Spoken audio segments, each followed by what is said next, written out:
Welcome to Toffee TV. It's the match preview, the Boxing Day game this year. Manchester City versus Everton. And I'll be honest, this has got to be one of the weirdest match previews we've done for a while, because it's such a, like, Everton are in more in form than Man City. And you know, we're not particularly in form and we're not particularly that good. And yet, it's mad. It's crazy. Don't get me wrong, I'm not sitting here going, got a real chance here. It's not like that. But it is such a weird one, isn't it? Because City just seem to be in free fall, and every time you think, oh, they'll be all right. Like a few weeks ago, they beat Forest, didn't he? And you're like, they'll start picking up now. I think they got a draw the week after, but they should have won. I think it was at Palace. And it's like every time, and then they just...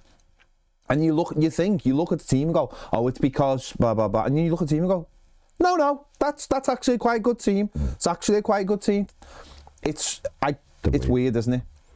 Yeah, I mean, listen, Villa beating them wasn't a shock. I thought Villa had beaten them because... But they didn't lay a glove on Villa. No, but that's the weird thing. They're going through... When you watch them, it's like they're going through the motions, which is so strange to see.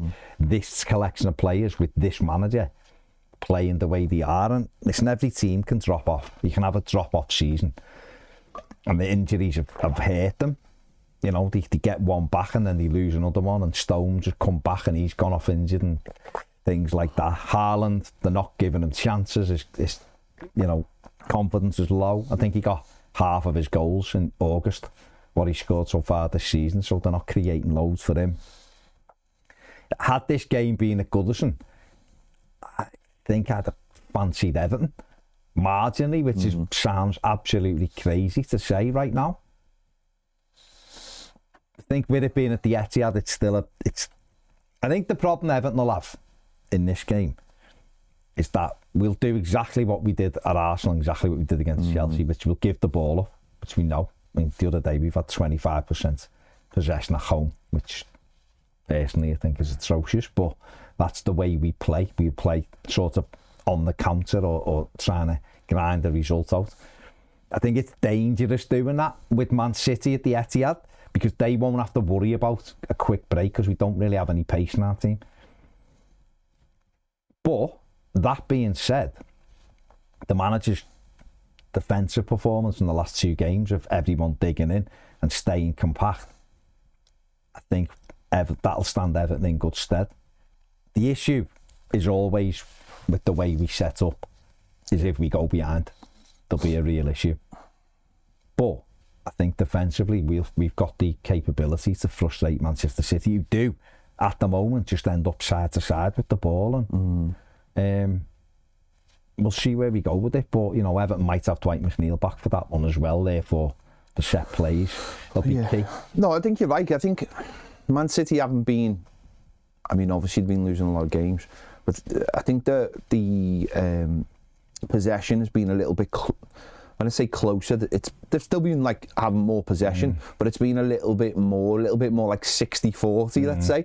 So I think Everton have got to be careful not to, as you just said, give them too much possession, and try and get it to it's like it is a like 60-40 game, because they're at home as well. But I think the way to get something out of City is push them a little bit. Just feel like you can, and that's a dangerous game. Don't get me wrong with this Everton team. I think the last two games are where Everton are sort of, dare I say, at their best against the best teams. It's defending in units, 2 units, and making sure you don't give up any space. And then there might be an opportunity for a few chances, like we saw in the Chelsea game, which Everton should have scored, and at least one in that game, if not two. So you can't be over reliant on Man City almost passing themselves to death. They will get chances, and one, they've got so much quality that one only has to rocket in, like we've seen before. We've seen like the last couple of years actually, where we've been quite tight, and then it only takes that one absolute screamer, and that changes the game. So we've got to be very, very wary. But the Manchester City thing, you look at the team, and we just have a look at City's team now from the game against Villa, and it's still got the likes of, well, it's still got Kanji, you had Stones, but he got injured. Gundogan, Kovacic, Grealish, Foden, Silva, Haaland. I mean, still got lots of players. Guardiola, yeah. Kevin De Bruyne on the bench, who wasn't used. Nathan Ake wasn't used. Kyle Walker come on at half time. Doku came on late on the game. Still got so much quality, but it's like that. They've all just, I don't know, the batteries have all just drained at the same time, and led like this. Obviously, a couple of years ago, winning the treble must have took so much out of them, and last year they won it, but it was only by 5 points, and they had a little wobble early on before the second half of the season. I think the first game back was against those, wasn't after the World Club Championships. But it just feels like the whole team has either got injured or just completely fatigued, and it's all happened all at the same time. And we know the recruitment hasn't been very good. Do you think that this is a lesson that, certainly with having Haaland up front, this is a lesson for having a little bit of a different way of playing, or having a couple of players that can play that different way and go, and you know what? We've got these players in our squad, and actually, if we put them into the team with Haaland, we can change our style a little bit, rather than relying on what we've been doing, which the midfield at the moment is, I watched them against Villa, and the midfield was just invisible. Yeah. Without Rodri, they were getting just walked through Villa's all the time. Was good. No, it was, but without Rodri, and a Rodri kind of player, the midfield, and the Man City high line was getting caught so many times, and it was just like, you've got to change something. I know Pep won't do that because what he does is very, very good, but you would think, just having a look at the bench and look at the team, going, actually, a couple of different players in there, they could play a different style, could play a little bit deeper, maybe play on the counter attack, not rely on passing. It's so strange. It is weird because, obviously, again, I've said this on more than one occasion, acutely aware that Pep Guardiola's one of the greatest, if not the greatest ever coaches. And so sat here telling them how we should be playing sounds absolutely ridiculous. But just looking at it from an outsider, you do wonder why. A little bit like Postecoglou with Spurs. You wonder why they don't abandon the principles a little bit just to cope with certain players being injured. That doesn't mean you go away from that, because what City have done under Guardiola has been incredible. They're still a fantastic team. Just right now they're in a tailspin and they don't seem to know a way out of it, and he's looking like he doesn't know a way out of it. Is he burnt out, as it took so much out of him? We saw Jurgen Klopp leave Liverpool last season, or say he was going last season, because it just got too much for him. Is Guardiola suffering the same, and results are spinning away from him? He doesn't know what to do. It's his worst run he's ever been in. What is it, 9 defeats in 12 in all competitions or something like that? Haven't he lost more than Everton now, or the same as Everton? So I think lost more, haven't he? Which is mad. And you do wonder when you look at them why they don't just... I think the best teams dig in at times when things are going a little bit against them and start to ease themselves back into what they do. And I don't think he's done that yet, because they can't seem to build momentum. Like you said, when they beat Forest the other week, it was like, that's City, they're back now. And I watched them against Crystal Palace away, and it was like, what's happening here? Like, they should have took Palace to the cleaners, and they didn't.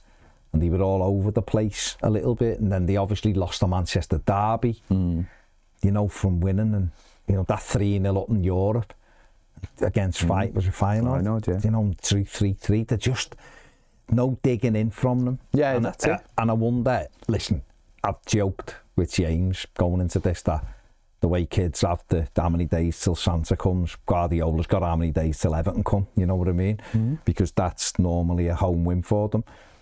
But if you're Sean Dyche looking at this one, it will be about 2 banks of 4 digging in and seeing what they can do and trying to make them be slow and ponderous with their passing and make sure there's no spaces.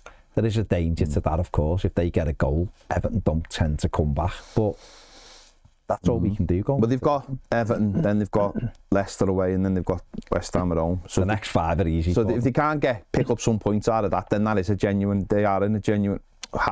problems. They've got like they've got like Brentford and Ipswich. The next 5 games, they should really... Better start picking up some points then for us. Well, the next 5 should be 15 points for them from their perspective. Should be, yeah. But for no, us, but I think they've lost actually the same amount as us, which is 6, sorry, lost the same. No, it's just very, very strange. And I mean, you obviously you don't abandon your principles as such. No, but you just tailor them, don't you? If you've got loads of injuries and you look at the players and go, we can't play a high line, we'll drop the line back 10 yards then. Do you know what I mean? It's like just little things like that. Doesn't mean you have to compromise the way you're playing, but you just. I think you're right. I think what it is they just can't catch their breath. They can't. They really do need to be able to just like stop. For a couple of weeks, and they can't. But that goes back to what we said loads of times on multiple shows. It's like you have to then pick and choose your players and go, like when they played in Europe against Juventus, and go, why? They didn't really have to win that game. And yet they put out a strong team and lost it. But they didn't have to win it. So it's like, well, why didn't you just go, right, we're playing a load of bench players in this? And I think sometimes digging in. Sometimes that I do think that is a failing of Pep Guardiola, of like, I have to play my best team every 3 days. It's like when I think other managers, and I'm sure Sean Dyche is one of these managers, that go, no, you don't, mate. Honestly, you don't. There are games where you can just play your squad players, and I just think Pep sort of lost that ability to see that at times, because every game. But he did used to do that. No, but I'm saying every game has become so ultra pressurised and everything's on it that it's like we have to. Do you think because they are in this tailspin at the moment, he's thinking play the best team, get a positive result, and then that'll be it, we'll start it? Well, but what's happening is they're playing that team who maybe aren't fit. They're not taking chances, still getting missing chances, they're missing chances, getting done, and then like you say, you come off the pitch and go, that's a good side, and they've lost again. See, if I'm Pep Guardiola now, I'm thinking, if you're not fit, you're not playing, because Manchester City cannot win the Premier League, but they can win the Champions League. And they can get in the top 4. So if I was him now, I'd back them off a bit and be like, if you're not fit, you're not playing. Do you think they should have used McAtee? Yeah, I know he's not. Listen, you could sit here and argue whether he's Manchester City quality, but I saw him playing in a really poor side last season in the Premier League and doing really well. And therefore, he's going to be 100%. He's going to buzz around. Not all the time, but just use a couple of those players a bit more. I think there's 2 or 3 players. Sometimes you look at City's bench and you see who didn't come on. Like Kevin De Bruyne on Saturday. Why if he's not fit... Maybe he's going to play against Everton. But if he's not fit, why is he on the bench then? And I think he's done that loads of times. And I think he's done that with, like... As I said, I'd re-prioritise what he needs to do this season now, because he's not going to win the league. And the only way they win the league, they're not winning. I'm saying the only way they win the league is by first and foremost doing exactly what you've said, sort of accepting they're not going to, and just start taking it game by game. And who knows, they could put a run, they've still got Liverpool, the Etihad and all that. You start putting the run together, you might whittle away a lead. I can't see it. I don't see it at all. No, so you're absolutely right, but they can get top 4 and they can win the Champions League by resetting. I'll have every hair on my body waxed off if they win. You won't, no, I will. No, it's a lie. Listen, I've already outside Cole Palmer. You have outside Cole Palmer. So that is real. I'm just thinking, City players will be watching this thinking, they're going to try. Because they always watch this. Well, they do, because Everton players watch this, and Everton players send them the videos. It's clearly what happened with Cole Palmer. And again, they'll try too hard now on Boxing Day to win the game, and that'll be the downfall of them.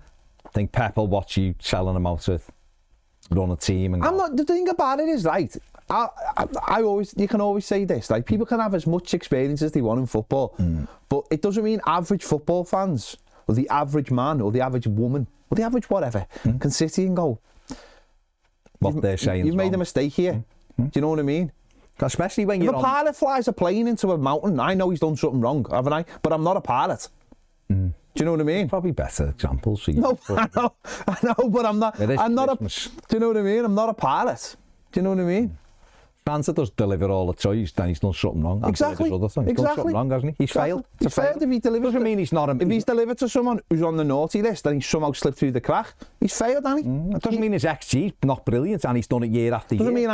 I don't have to be Santa to tell him that. No. Do you know what I mean? Unless he falls off the roof and you find. Of course, obviously. So we can all sit here and go, there's probably little wins for you there, mate. Probably little wins, and they aren't scratching your face off. No, but Everton's. Let's have a look at Everton's team from the draw against Chelsea. Now, of course, we know there's going to be one enforced change, which is Ashley Young. He got a suspension. And also ripped his neck, apparently, according to Sean. Yeah, it sounded gruesome the way he said it. So Seamus Coleman, we imagine, will, the youth. He's bringing the youth into the team, I imagine. Of course he is. So, because obviously he came on in the... Paul Lindstrom. Lindstrom put a great tackle in and was grabbed twice by Seamus. He was congratulating him. Yeah. An overly, captain giving him that. Well, no, listen, Seamus will come and use all his experience. Yeah, the other change might be Jack Harrison out for the team for Dwight McNeil, you would imagine. Dwight McNeil was at the game against Chelsea, So he should be. No, I know, but he was all trackied up, as in he was part of the squad. So you imagine maybe he was just bit of inflammation, and he'll be ready for this game. So if he is ready, do you think he'll go on the right and he'll go on the left and Njai will go on the right? Yeah. But he's not gonna take the Corey out. No. So therefore the midfield three will be the same. He had to start him on the right. He's not. So he can come in on his left foot. He's not Connie though, is he? Because that just makes more sense. Yeah, but Seamus is not going to be bombing up and down the right, is he? No, but he's more naturally inclined to go in on his left foot anyway. I think he'll enjoy be on the right. Well, I don't know, could be. He could do what you said. I just don't see it personally enjoy on the right. I know. I don't see it as in it won't happen, because it probably will happen. But hang on, it's just like two negatives. Like just on this then, right? On Njai, because I had this conversation yesterday. What does he do on the left? He creates nothing. No, that's not true. That's not true. Any play? No, that's not true. I'm not having that. Right? How many assists has he got? No, it doesn't matter. And he would have had an assist yesterday if Jack Harrison knew where the... No, that was a great ball, okay. Right? No technical player of his ability can do anything when they're picking the ball up in their own half. You'll never see the best of any good player if they're picking the ball up on the halfway line. I love him, Jack. And until he's playing, he's not a left until he's playing 20 yards further forward in whatever position he plays in, it doesn't really matter. It doesn't matter. It really doesn't. And this comes down to the manager. You can't. Where Njai picks the ball up is where the fullback should be. No, but it's the problem with him, right? Is he's got no left foot. No, he isn't. He's coming inside, and the minute the pitch is blocked off ahead of him, it's game over. He's very much like Doherty for City. When Doherty goes on his right foot and checks back, the left foot cross is weak, and that's what Njai is. Njai centrally would cause real issues, I think, for everybody. But the reason why I'm saying it is I can see more value right now in playing him on the right hand side, because at least he can cross it with his right foot, or he can run at people. I think he's great at running. The problem is goes back to what I've just said there.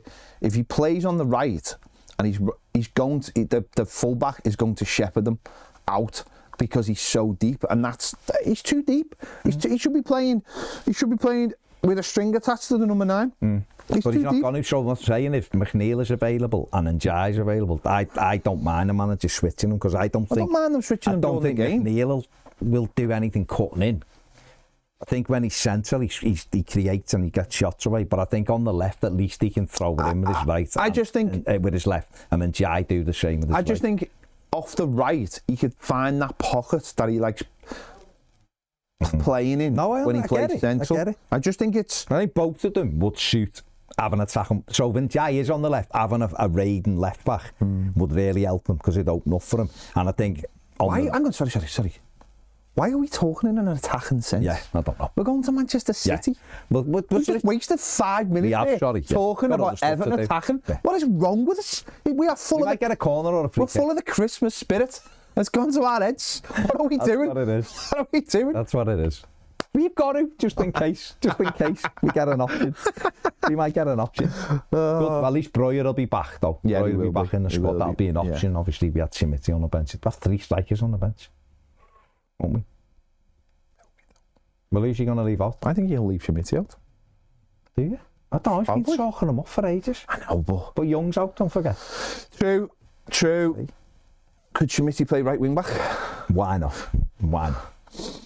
Although he needs to learn to pull his trackies up at half time. He's running around with like the gusset round his knees. I'm like, lad, pull your trackie up, it'll help. You know? Listen, fair play.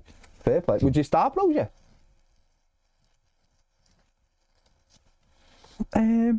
No. Okay. Simply because I think the first half will be trying to hang in there. Yeah. Whereas I think him coming off the bench, running at them, so that if it's in a dream world where it's 0-0 after an hour, then I think he could cut. Let's have a look at City's, obviously, best player, you would say, but you'd imagine. Well, Erling Haaland, obviously. 13 goals in 17 games. From an XG of just over 13, that's not bad for him. Shots per game, 4.2. And his goal conversion, 18%. Isn't amazing. I'm sure he scored half of those goals in August, which means he's not at the level. Well, people are catching up to him, aren't they? Salah's above him. Chris Wood and Chris Wood. Isaac. I mean, you did say you'd love to see Chris Wood in a City shirt. I did say that because I think Chris Wood is a good player. Why don't they again? Looking at this, we've talked about it on. But he's doing too well now, so actually it'd have to be Fulkrug in a City shirt. Fulkrug in a City shirt. But it's the wrong City. It's got to be the proper City, not this City. If you're going to do things, if you're going to say I'm going to win the league, then you've got to. You should be able to do challenge. Was this like a FIFA challenge for Pep? It is. I'd love to see. Take Beto then. Put him in. No. But what do you think with is it a failing of Manchester City that they don't have another striker?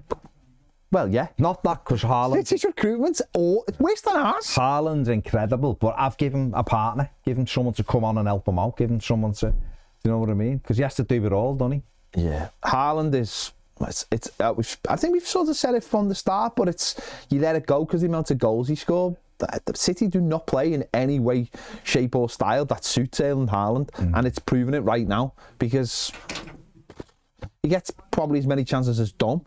You know what I mean? It's such a weird thing, but he's such a... Missing De Bruyne, obviously. He is missing... Well, he is, but you shouldn't be missing one player to set up... But that's, again, the recruitment. Yeah. And when I watch, Guardiola, when I watch, that side and I see him with Savinho on the right and Doku on the left, and I'm thinking, mix them then for a bit, because Doku, like I said about NCI, he's great at taking the fullback on the right, on the left-hand side on his right foot, but he's got his left foot crossing is atrocious. It's so weak that it doesn't do anything. Yeah. Why doesn't he just try him off on the right-hand side and get him crossing it with his right foot, and then you'd have trappings? So some of their recruitment's been a bit mad. It's been rubbish. And they have to buy in January. They have to. I don't know whether he will, but they have to, I think. They think Zubamendi, who's been linked and apparently he's open to the move, they need probably to go and get him, and they need maybe a defender, maybe a winger. But I don't know whether the way it's going, it's going to be really interesting when the whole case comes done. This could be a 6-pointer if the case if they do get the big points deduction. Yeah, it could be a relegation 6-pointer, couldn't it? Now we are being mad. Yeah, now we are. No, but Everton can go there and get a dog out to draw easily, and who knows better than that if they get a free kick or a corner and that. But that doesn't mean a scoring.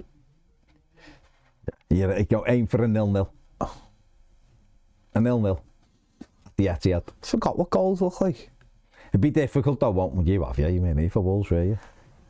I think the difficulty for us is relying on them to miss chances, because I think they will get chances because they do every game. So we're going to have to dig in. We're going to need Jordan Pickford again. Obviously, we've needed them. It's weird though, because like you were saying before, the game might be a bit different than what we think it's going to be. That's the the Arsenal game, of course, was going to be them having loads of the ball, but I just wonder whether will be like that. Like if you, like if Don't they use the ball better than say Chelsea? No, and Arsenal? I agree. I just they do normally. What's weird, as I said, just weird.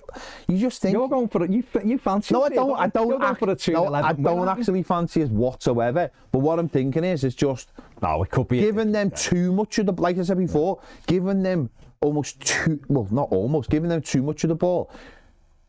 Which is normally where we go. We're fine with that. It actually might be counterproductive in this game, just because of where Man City are.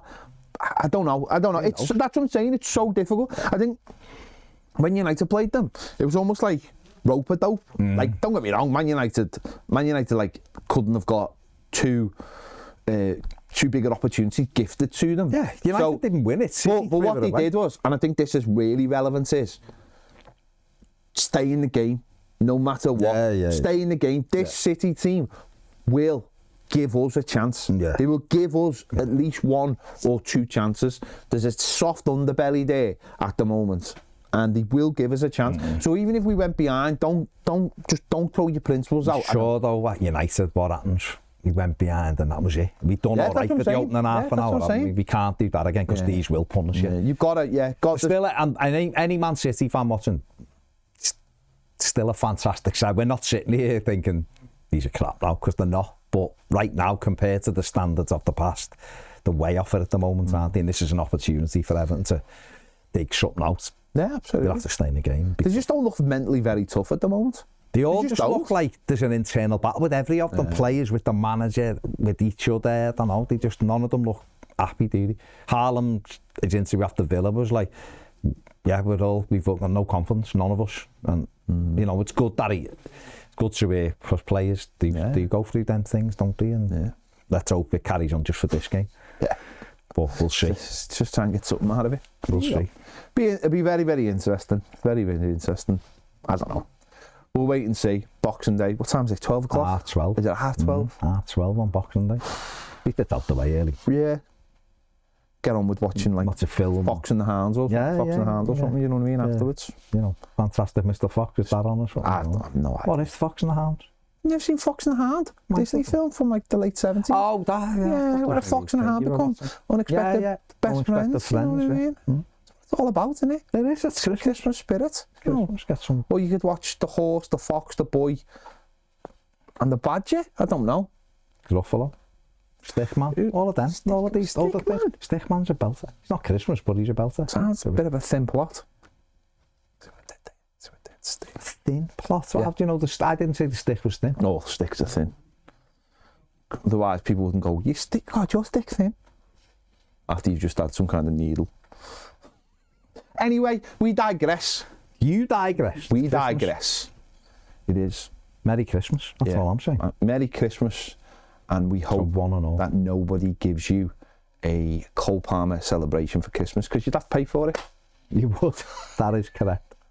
There you go. He's changed since he left Man City. He has changed. I don't know in what way, but yeah, there you go. Merry Christmas. Hopefully the Toffees get something from the Etihad. See you later. Happy Christmas. See you later. Bye. Everybody.